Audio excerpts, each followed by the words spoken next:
Tantor Audio, a division of Recorded Books, presents Van Helsing R.I.P. by Theophilus Monroe and Michael Anderle, narrated by Rebecca Mitchell. Chapter 1. I followed Dracula through the broken doors of the abandoned building that had once housed the Hospital for the Insane of Louisiana in Rapides Parish. Many of the buildings on the grounds were still in operation, but this one hadn't been touched in decades. Dylan and two other unshifted wolves from his pack followed us inside. "All right, Venkman, where are the ghosts?" Dracula turned back to me with narrowed eyes. That old fart of a vampire really did the death stare well. "This isn't a joke. When the ghost of Abraham Van Helsing comes back, you'll thank me for this." I raised an eyebrow. How is hunting a few ghosts in an abandoned asylum going to help us stop someone like Van Helsing? "Do you really think we stand a better chance against him with no experience dealing with ghosts?" I snorted. I wouldn't say I have no experience. I've met a few. Dracula shook his head. "Those weren't troubled or vengeful spirits. This place is full of them." How do you even know that? "I searched the interwebs. This place is definitely haunted." Dylan chuckled. "The interwebs, huh?" I cleared my throat. You realize paranormal groups come into places like this all the time. They rarely find much. "I know a few tricks. I'll coax the spirits out." You'll coax them out? Spirits require energy to manifest. Watch your phones. They'll try to drain your batteries. Pay attention to cold spots. Heat is another form of energy they'll use. I rolled my eyes. The whole place is drafty. I'm not putting a lot of stock in cold spots. And my phone is old. Battery drain is par for the course. All I need is a sign that a ghost is attempting to manifest. Then, I'll give it a little extra juice." You're talking about magic? "Straight from the Scholomance. I've got it in spades. So does Abraham Van Helsing. If he comes after us, he'll have all the energy he needs to do whatever he wants." The building was dusty. No one had cleared the place of cobwebs in years, and the chandelier over the foyer was covered. As we walked through the property, the floors creaked with every step. I wasn't sure the place was entirely safe, but unless we fell through the floor and happened to impale ourselves through the heart on a broken floorboard on the way down, we weren't in any real danger. I coughed in my hand. The dust in the air was almost as thick as the layer that covered everything in the place. Dracula pulled a small device from his pocket and turned it on. He moved it through the air in front of him. Dylan leaned in to peer at it. "What is that?" "I think it's an EMF detector. Dracula's probably seen too many episodes of Ghost Hunters." We followed Dracula through the rooms, most of which were old patient rooms with numbers over the doors and small metal bed frames. I traced my hand over a dust-covered wall behind one of the bed frames. The initials BW were carved into the plaster. Dracula's EMF detector beeped and flashed a red light. "Something's here." In a snap, the temperature of the air dropped at least 10 degrees. I stepped back toward the door. When I did, the bed frame slid across the floor and crashed into the opposite wall. Dracula extended his hand and released a white light, energy from the Scholomance, into the room. The bed flew at me, and I raised my hands to force it back to the floor. Without my vampiric strength, it would have knocked me over. A dark, human-shaped figure appeared in the room. It turned toward me and ran straight through me, knocking the wind out of my lungs. Dracula stepped aside and laughed. "What the hell, dude?" Dylan and the others took off down the hall like scared puppies, and I stepped out into the hall. The energy Dracula released had fueled more than the bed-throwing, body-chilling spirit that had struck me. Dozens of specters jetted down the hall. Their ear-piercing shrieks sounded from every direction. I did my best to dodge the ghosts as they flew at me. I didn't want another one to move through me. That chill was like someone had staked me with an icicle. It didn't do any harm, but it was uncomfortable as hell. Sort of like getting patted down by TSA agents at an airport, and almost as creepy. Dracula reached into his cloak and grabbed a short rod. Usually, if a guy opens a cloak and pulls out a rod, I'm covering my eyes and running away. As Dracula swung the rod in his hand, okay, get that visual out of your head. The spirits dissipated on contact. He was moving down the hall casually, like a stroll through the cereal aisle at the grocery store. He wasn't the least bit terrified. If anything, he was curious about the variety of spirits presenting themselves as we moved through the building.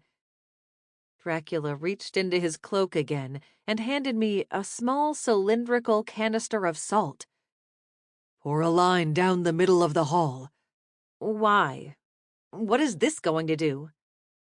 He looked at me with a straight face. We're assaulting some ghosts. I groaned. This really works? Salt is to ghosts as citronella is to mosquitoes. They hate the stuff, won't cross the barrier. The salt neutralizes the energy they need to manifest. Iron does the same thing.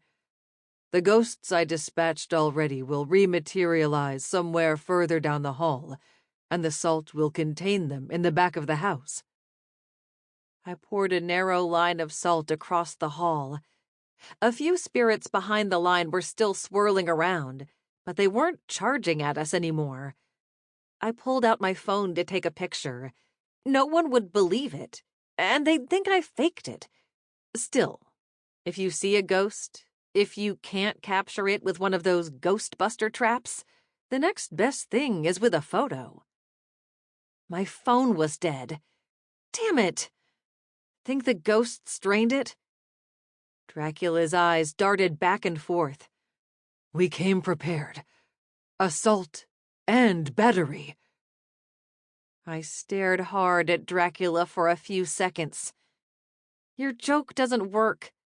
Ghosts like batteries. They don't like salt. Mice like cheese, but they don't like traps. The same principle applies. We lure them out with energy they can use. Then we trap them with salt while we figure out what we're dealing with.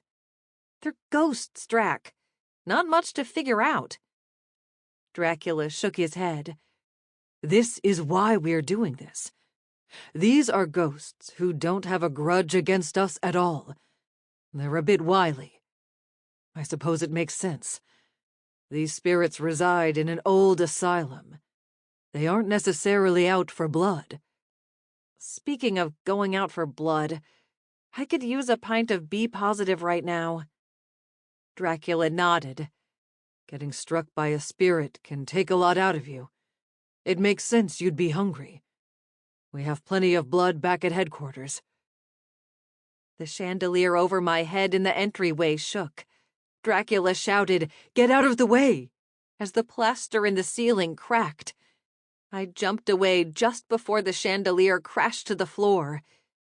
I thought you said these ghosts were harmless. They didn't have a vendetta against us. Dracula nodded. Lesson learned. If these spirits are dangerous, imagine encountering one with all of Abraham Van Helsing's skill and magic who wants you dead. I shook my head. We don't know that he'll come after us. Yeah, I beheaded one of his sons, but come on. The guy had it coming. He'd already lived well beyond his years.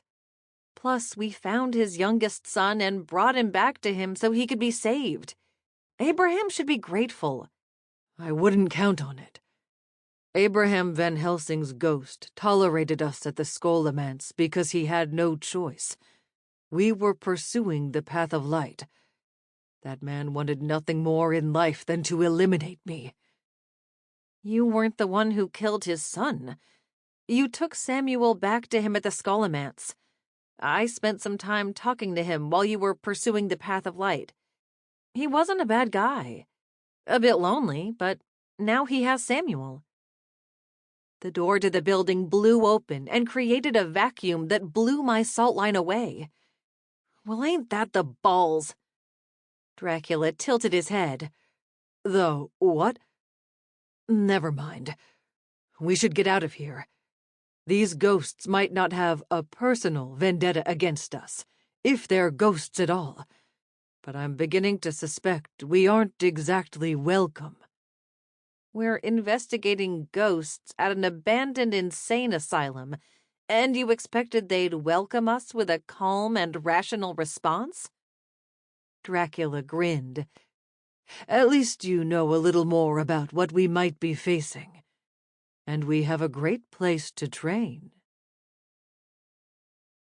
Chapter 2. The worst thing about us using an old school building for a base was that it had classrooms. That and rodents. One giant black rat in particular was especially creepy. He poked his head out from time to time, but he was clever. He always found a way back into the walls before we could catch him. The building was a den for werewolves before Dracula and I showed up. Dylan's pack was small. Between our fight with the Weird Sisters and the Van Helsings, not to mention the other rogue hunters who'd swarmed New Orleans in recent weeks, Dylan's pack was down to 3, including himself. All males. This den was a sausage fest, each man's ego more fragile than the last. Dracula paced across the front of the room, and I tapped my fingernails on my fangs as I listened to him drone on about what he was still convinced would be our next supernatural threat: the vengeful spirit of Abraham Van Helsing. It had been nearly 3 months since I'd killed one of his sons, James. He'd been alive a lot longer than any human should, due to the immortality elixir the Van Helsing brothers had developed. I spared Abraham's youngest son, Samuel, who'd been posing as a candidate for office. He deserved to die more than any of them. But when I took an ethereal vacation through hell and to the Scholomance, where I met the ghost of Abraham Van Helsing, I'd promised him I'd bring his son back to him so he might be redeemed from the path of darkness. Samuel Van Helsing, later known as the Carver, his serial killer name, and later still as the politician Dean Carver, was abducted by vampires as a child. They turned him and raised him as one of their own, and Abraham Van Helsing had lived the rest of his life believing Samuel was dead. In the void where Abraham Van Helsing's ghost resided, a version of the Scholomance mystically connected to the actual Scholomance in Romania, time passed differently. Here it had been a few months, but Van Helsing might have had years to stew over all he'd learned once we sent Samuel back to him. Would he be grateful we gave him a chance to know his youngest? Or would he be pissed I'd killed another of his boys? The fact that I was a vampire, not to mention teamed up with Abraham's lifelong nemesis, probably didn't help. Dracula pointed with a stylus to 4 different kinds of haunts, ways that ghosts might manifest, on his chalkboard: residual, intelligent, poltergeist, and inhuman. Who can tell me which of these 3 best explains our experiences last night? I snorted. Do I seriously need to raise my hand? You're already speaking. Right. Well, I think that's too simplistic. Of those 4, only one of them is actually a ghost. Residual haunts look like spirits, but it's more like a psychic energy and intense memory recorded in the ether that plays itself over and over again. A woman walking up and down the stairs. A person reliving their death over and over. How do we know they aren't spirits trapped doing those things over and over again? We don't know anything for sure. I've had my encounters with human spirits. They might be attached, connected to something, but I don't know that I've ever met one who is really trapped like that. What about poltergeists? Dylan asked. There were quite a few bangs and odd noises, things moving about. I shook my head. Again, not spirits. Not exactly. Poltergeists are created by living spirits, a manifestation of some kind of troubled psychological energy. Dracula nodded. It's true. They are not former human spirits, but the offspring of living men and women. That doesn't mean they're not intelligent or dangerous. I sighed. If we were dealing with poltergeists, they'd been there a while. We were in an old asylum. Troubled psychological energy goes with the territory. But a lot of people also died in the asylum. Dracula nodded. It is quite possible that we were dealing with both. A troubled mind meeting an untimely death might produce a poltergeist as he dies. The poltergeist can terrorize the human spirit indefinitely, should the ghost refuse to go with the Reapers. I shrugged. Does it matter? Intelligent spirits and poltergeists respond to the same weapons, iron and salt. Dracula cleared his throat. Correction. Their energies can be temporarily disoriented by salt and iron.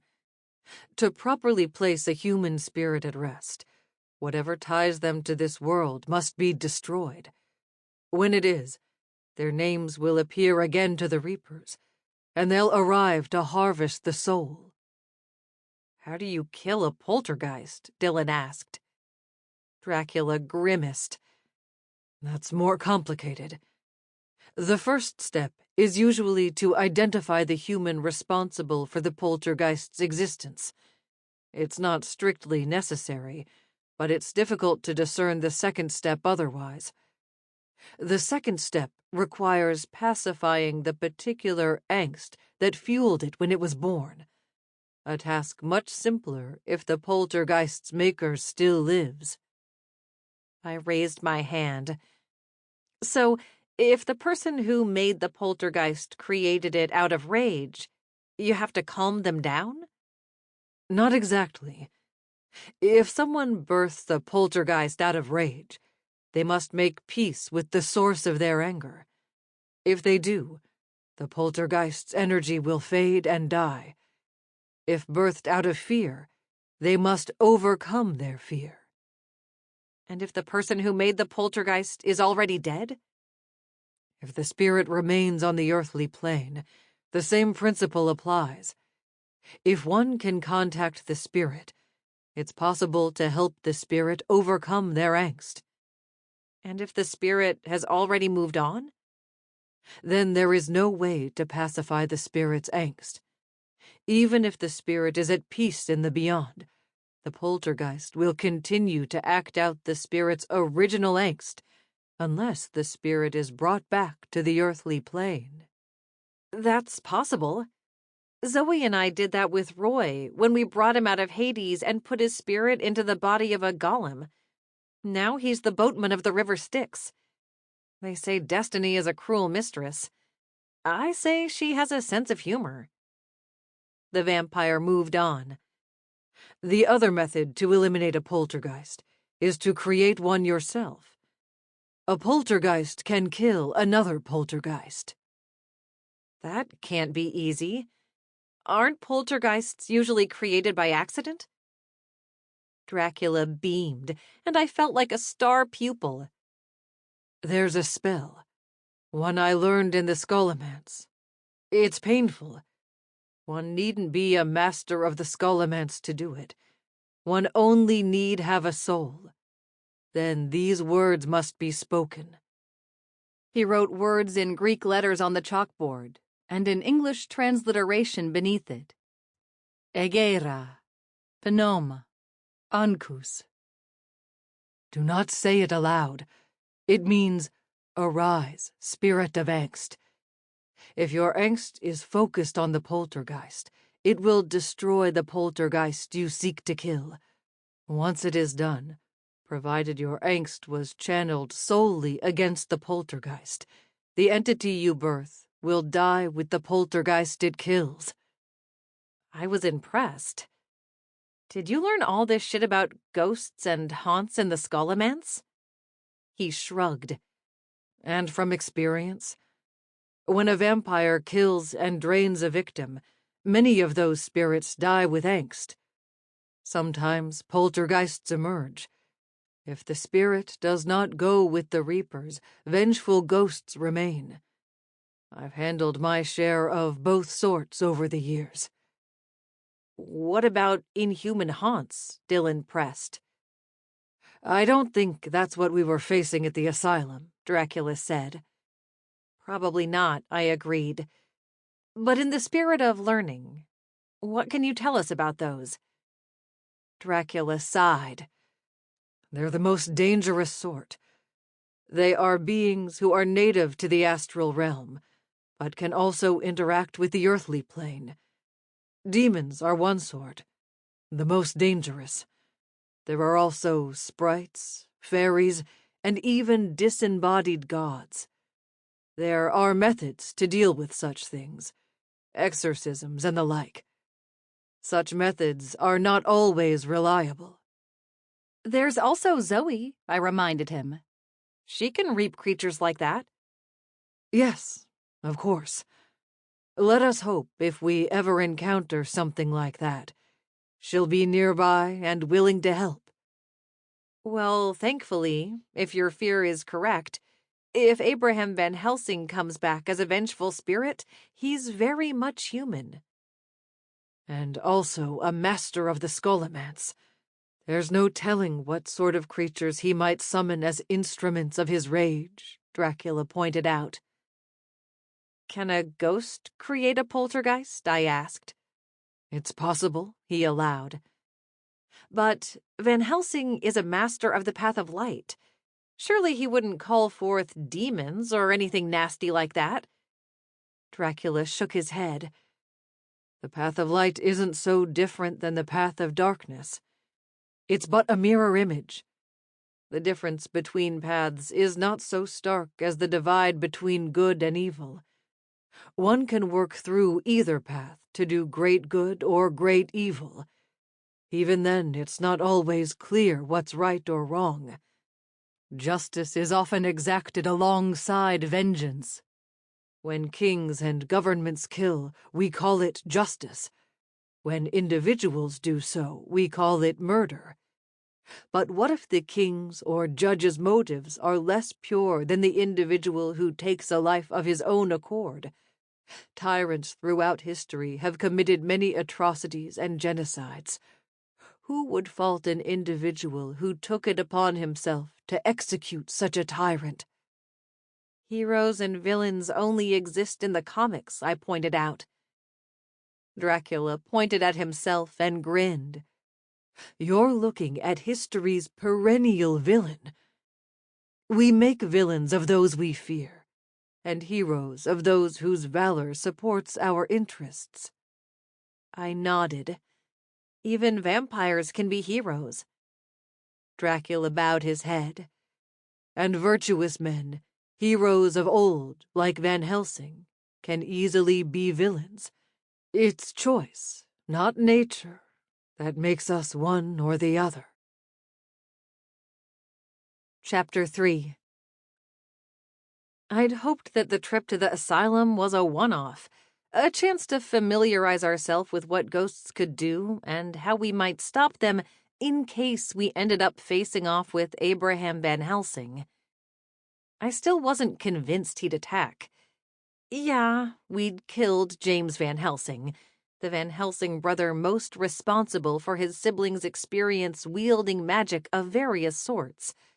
In truth, Father Abraham's many sons had become more like the monsters he used to hunt than human. People assume that it's the desire to drink blood that makes vampires monsters. For some of us, that's true. For many vampires, it's immortality that makes them something other than human.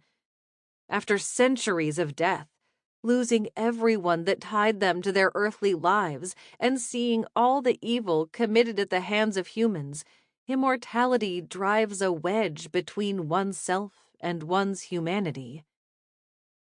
Dean Carver, a.k.a. Samuel Van Helsing, told us as much.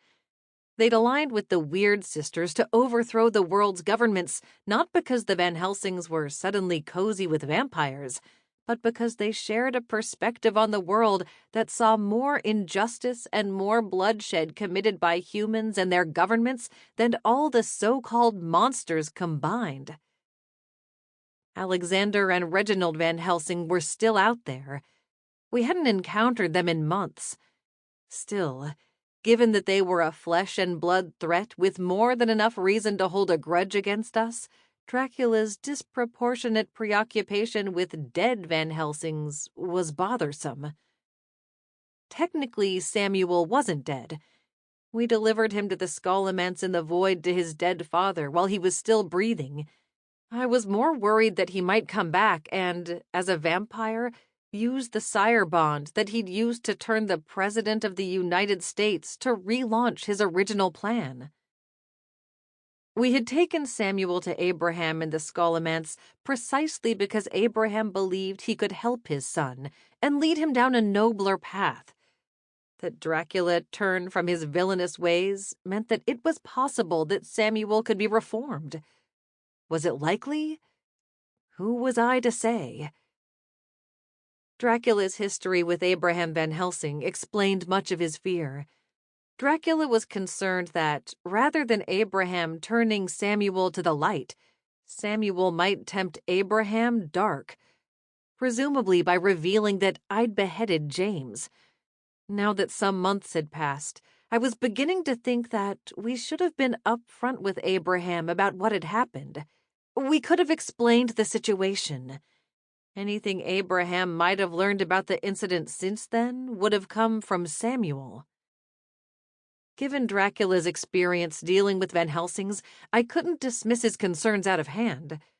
He'd evaded Abraham's attempts to kill him for years, largely on account of his clever booby traps.